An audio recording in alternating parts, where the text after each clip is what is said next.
And unfortunately, yung mga di umano mga dalubhasa ay nagsabi na meron siyang sapat na kakayahan marap. Alam niyo po yung pagtatalaga ng mga di umano mga dalubhasa, controversial po yan, ha?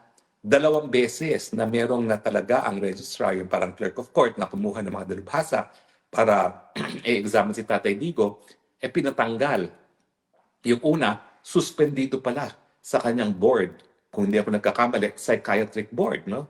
Bakit ka magtatalaga ng expert witness na suspendido sa psychiatric board?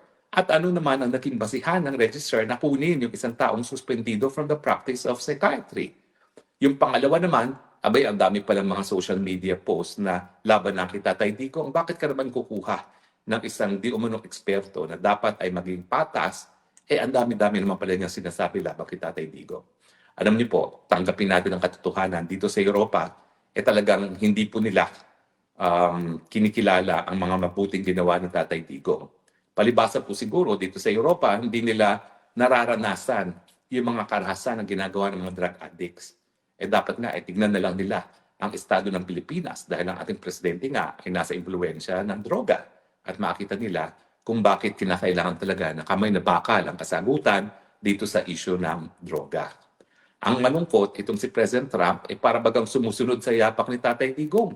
Abay, hindi lang niya tinatarget ang mga drug lords, ginagamit pa niya humbong sa datahan ng Amerika para bombahin ang mga pinaghihinalaang mga drug lords dyan sa gitnang Latin America. No? At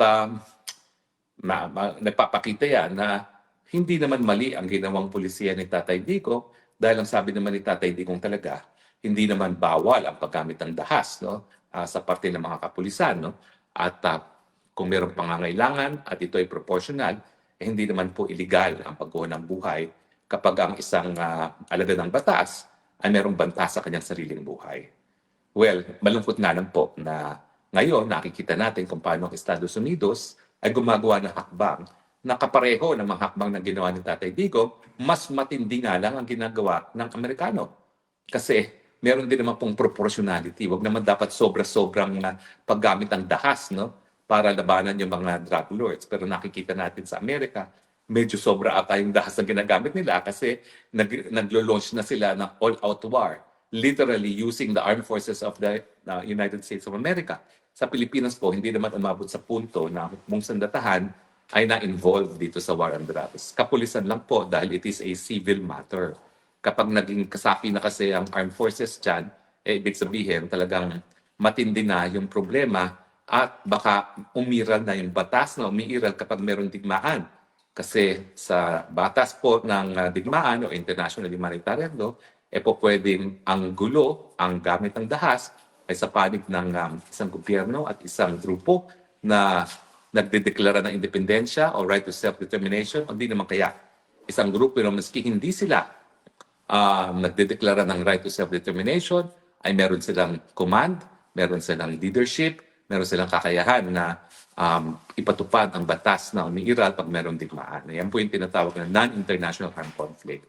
At sa tingin ko po sa Amerika, hindi lang non-international armed conflict na yan. Kasi ang binobomba ngayon ng Amerika ay mga barko na ng Nicaragua, ang mga puerto na ng Nicaragua, ng Venezuela.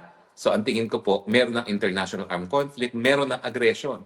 Kasi nga po yung aggression, wala namang atake sa kanilang Venezuela. Bakit naman sila gagamit ng hukbong sandatahan para panbugin ang mga barko at targetin ang mga puerto ng Venezuela? Pero ang punto ko lang po, pagdating po dun sa pulisiya na gamitan ng dahas ang gera laban sa droga, well, hindi lang po si Tatay Digong yan, pati po si President Trump ngayon ay gumagamit ng labis ng puwersa. Kung ikukumpara mo dun sa puwersa na ginamit ni Tatay Digong na meron pang paulit-ulit na paalala si Tatay Digong. Kayong mga pulis, kung kayo ay sumusunod sa batas, sagot ko kayo. Pero kung kayo ay pumatay na walang necessity at walang proportionality, you're on your own. Di ba po?